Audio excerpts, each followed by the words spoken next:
air, Kakang. Ayo dayung. Di tengah laut yang besar, terdapat dua orang muda-mudi yang sedang mengendalikan kapalnya ke suatu pulau, yang mana pulau tersebut adalah pulau yang disebutkan di peta, yang mana tidak lain dan tidak bukan itu adalah pulau yang disebutkan kakeknya. Kalapati ada kitab pusaka dan harta terpendam lainnya. Tidak lain adalah pemuda itu bernama lengkap Aditya dan si perempuan itu bernama Galiana Tantri, yang mana Aditya pun melihat di pulau tersebut ada bangkai kapal dan tengkorak yang telah mati setelah mereka mendarat kak kapalnya. Galiana Tantri dan Aditya itu sungguh terkejut melihatnya karena ada beberapa tengkorak yang ada di hadapannya.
Tinggalkan tempat ini, Kakang. Ayo. Tunggu. Jangan kecewakan kakekmu. Kita harus mencari harta yang dibawa kapal ini. Ayo.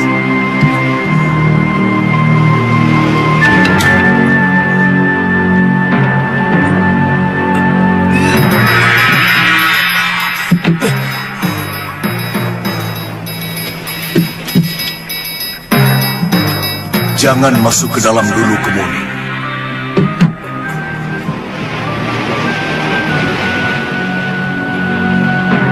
Sempurnakan jasadku, Kemuni. Di ketika mereka mau masuk ke dalam ruangan kapal, mereka pun mendengar sesuatu yang mengatakan, bakarlah tulangku untuk menyempurnakan jasadnya terlebih dahulu, sehingga Sang Galiana Tantri dan Aditya meras terheran-heran. Sehingga mereka pun menuruti akan perintah dari tengkorak itu akan membakar tulang tengkorak yang berbicara dengannya. Itu, maka singkat cerita dibakarlah jasadnya yang telah menjadi tulang belulang oleh Sang Aditya dan kekasih hatinya Dewi Galiana Tantri.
Kumpulkan mereka semua di geladak. Baik.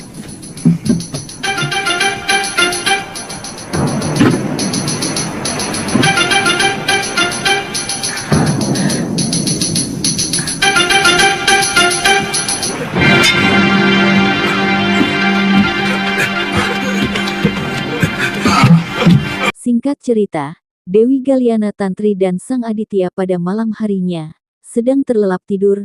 Tiba-tiba mereka mendengar suara yang mana itu adalah suara manusia yang ingin sepertinya bertarung satu sama lain untuk memperebutkan sesuatu yang entah apa itu diperebutkan dari mereka. Kemudian, daripada itu, ada seseorang yang muncul di tempat itu, berkepala botak dan mempunyai tongkat yang disebut dengan biksu. Mereka bertarung dengan seperti para perompak itu. Terlebih-lebih lagi di sana ada kelompok-kelompok yang bersorban besar-besar. Semua! Jangan kami, Tuan. Silakan ambil semua harta benda kami. Turunkan kami di bandar labuh manapun. Tidak ada gunanya kami. Aku tidak mau repot-repot. Kalian semua akan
Kami utusan dewa.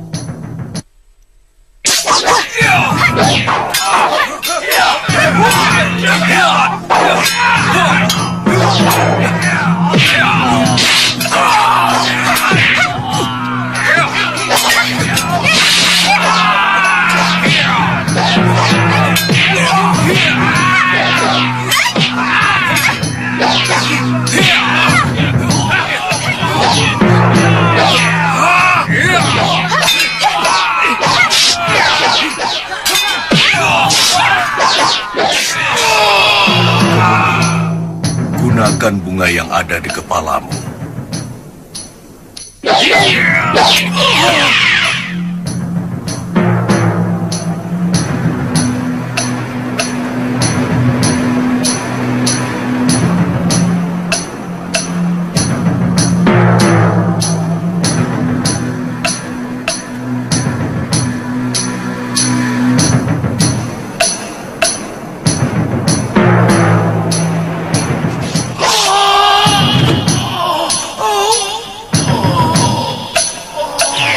Kemudian Aditya dan Galyana Tantri pun juga membantu akan mereka, yakni membantu sang biksu untuk mengalahkan mereka, sehingga tidak lama kemudian para perampok dan bajak laut tersebut dapat dikalahkan oleh mereka, sehingga Aditya dan Galyana Tantri mendekati akan biksu tersebut, dan mengucapkan terima kasih kepada Suliwa dan Tantri karena telah membakar jasadnya. Karenanya sang Galyana Tantri bertanya mengapa mereka muncul dan menyerang. Sang biksu itu pun mengungkapkan bahwasanya mereka seperti ini karena tidak sempurna akan tubuhnya, haruskah dibakar agar tidak bergentayangan lagi supaya tidak lagi terjadi pertarungan itu selama-lamanya, karena selama ini mereka terus-menerus bertarung setiap malamnya dan oleh karenanya Tantri dan Aditya pun langsung membakar akan tengkorak yang tersisa agar mereka tidak lagi untuk bergentayangan lagi. Termasuk biksu? Iya. Semua yang ada di kapal ini adalah pendosa-pendosa. Awak kapal ini ternyata komplotan bajak laut yang sangat kejam dan sudah terbiasa menjagal mangsanya. Ketiga pedagang, baik dari Parsi maupun dari Hindustan, semuanya penipu. Mereka membawa lari barang dagangan dari negerinya tanpa membayar. Bagaimana dengan biksu sendiri? Saya membawa lari kitab pusaka dari vihara negeri atas awan yang mau dikuasai oleh penguasa yang sangat kejam, yang selalu menyakiti hati rakyat. Sebagai wakil kepala, saya merasa berkewajiban untuk menyelamatkan kitab pusaka itu. Bukankah itu kewajiban suci, biksu? Ya, semula saya juga berpikir begitu. Tapi rupanya, perbuatan membawa lari kitab pusaka juga termasuk perbuatan dosa. Menurut kakek saya, kejadian ini sudah 100 tahun lebih. Betul. Setiap malam, kami disiksa dengan kejadian yang sangat menyakitkan tadi. Cepat lakukan, anakku. Hentikan penderitaan kami. Kemudian kuburkan mereka. Atau lakukan bani derana, yaitu membakar mayat-mayat mereka. Seperti kalian lakukan terhadap tulang belulangku. Baik, biksu.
Terima kasih Kemuni dan Kisana.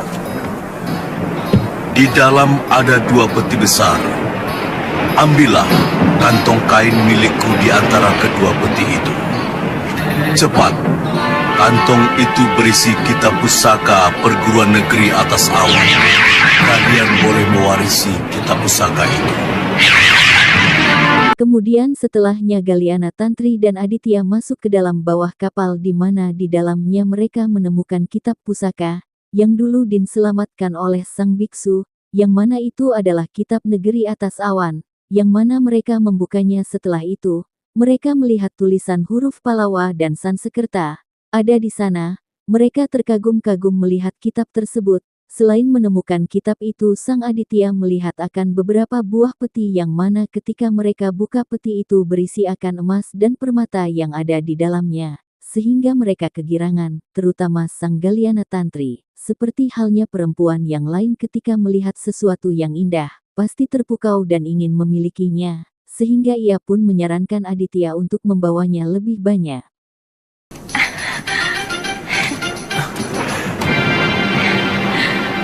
Ini tulisan Pali. Kebanyakan kita hanya mengerti tulisan Palawa dan Sansekerta.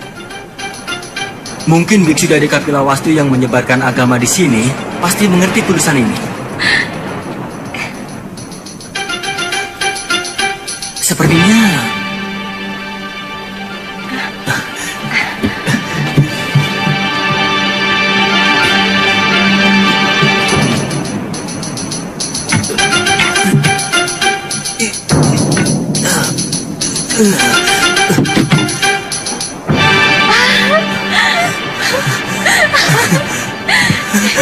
Kita kaya kan? Kita kaya. Kita akan menjadi orang terkaya di tanah Jawa.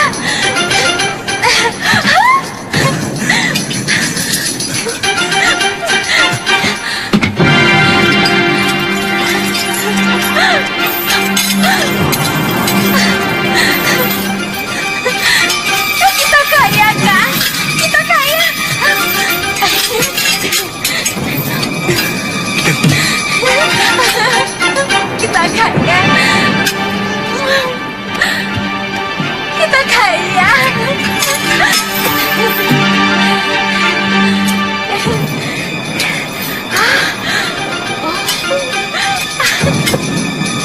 Tantri,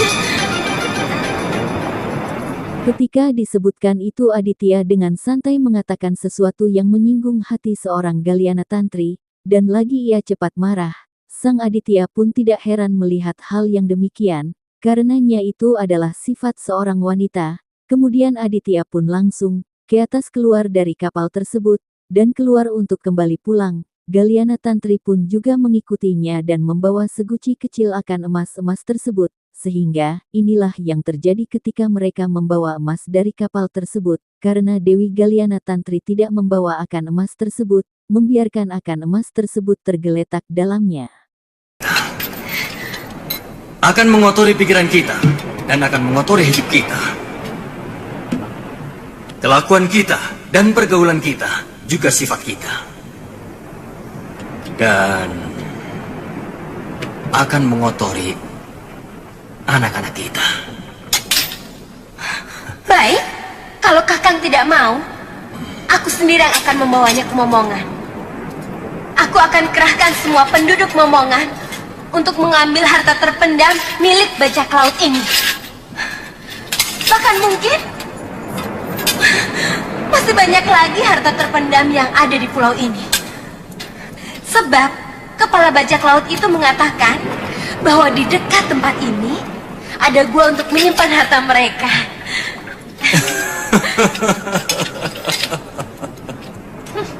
Kenapa cengar-cengir? Saya sedang merasakan kebenaran dari apa yang saya katakan. Jangan berteka-teki, Kakang. Katakan langsung. Antri, apa kamu tidak merasakan itu? Tiba-tiba kamu jadi pemarah dan mulai membenci aku. Lalu, mau diapakan harta tak bertuan sebanyak ini, Kakang? Biarkan Dewata akan memberikannya kepada yang berhak. Atau membiarkannya terpendam di sini selamanya. Bagaimana kalau ditemukan oleh bajak laut yang lain, Kang? Biarkan saja. Mereka yang akan menerima kutukan harta haram ini. Yang penting bukan kita. Ayo.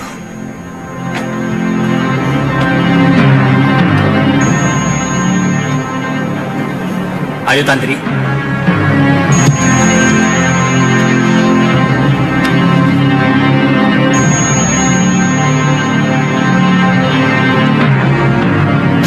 Sang Aditya dan Galyana Tantri pun menaburkan akan bubuk yang juga saya tidak mengetahuinya apa yang telah terjadi di sana sehingga Sang Galyana Tantri pun langsung menaburkan bubuk tersebut, dan pada saat itulah kapalnya berlayar kembali, akan pulang ke tempat asalnya.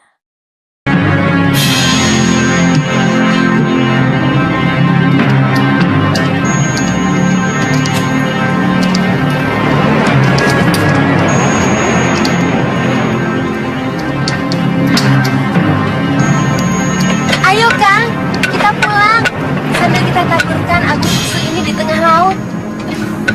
Iya.